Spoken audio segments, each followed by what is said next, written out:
और आदरणीय आजम खान साहब ये क्या है भाई, कहाँ से बहुत पुराने नेता हैं।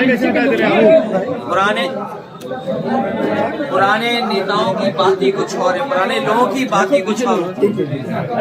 ये हमारी पार्टी के दरख्त हैं,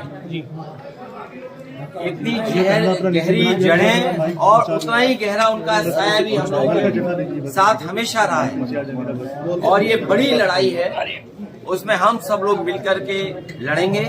उनका स्वास्थ्य अच्छा हो, उन्हें न्याय मिले, और शायद देश के इतिहास में और पॉलिटिकल कैरियर के इतिहास में पता नहीं भारतीय जनता पार्टी कौन सा गिनीज वर्ल्ड रिकॉर्ड बनाना चाहती है, कौन सा वर्ल्ड रिकॉर्ड की पॉलिटिकल परिवार आदरणीय आजम खान साहब पे सबसे ज्यादा केस लगे।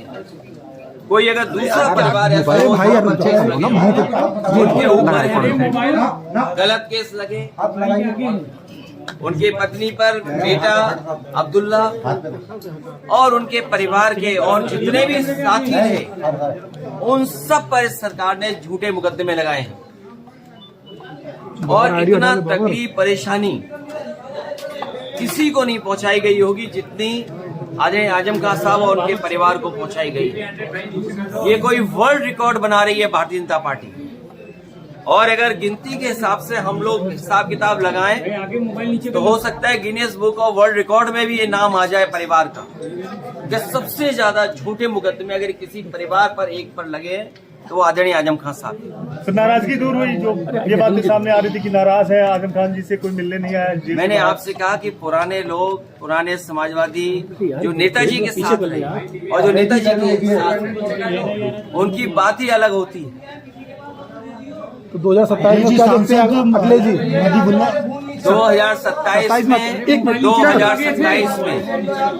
2027 में सरकार बनने जा रही है और पीढ़ी की आवाज बुलंद होगी। कि कोई कल्पना कर सकता है कि सुप्रीम कोर्ट में जज साहब के ऊपर भी जूता फेंक दिया गया हो या जूता निकाला गया हो। हालांकि वो बात यहाँ करने की नहीं है। आज मैं आदरणीय आजम खान साहब का हालचाल लेने आया था, क्योंकि जेल नहीं पहुंच पाया था, इसलिए मैं मिलने आया था।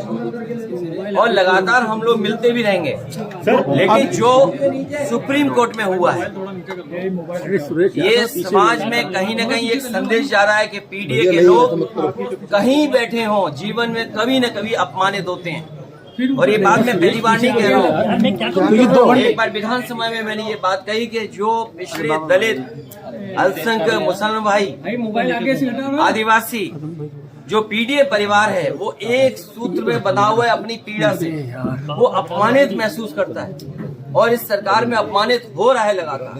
सर बरेली जा रहे हैं क्या? वहाँ पे मुलाकात करेंगे जो लोग जो घटना। मैं अभी केवल आदरणीय आजम खान साहब से मिलने आया, उनका हालचाल लेने आया।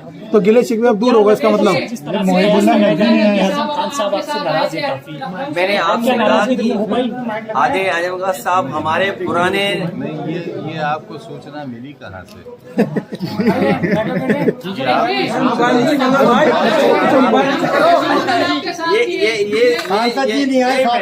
ये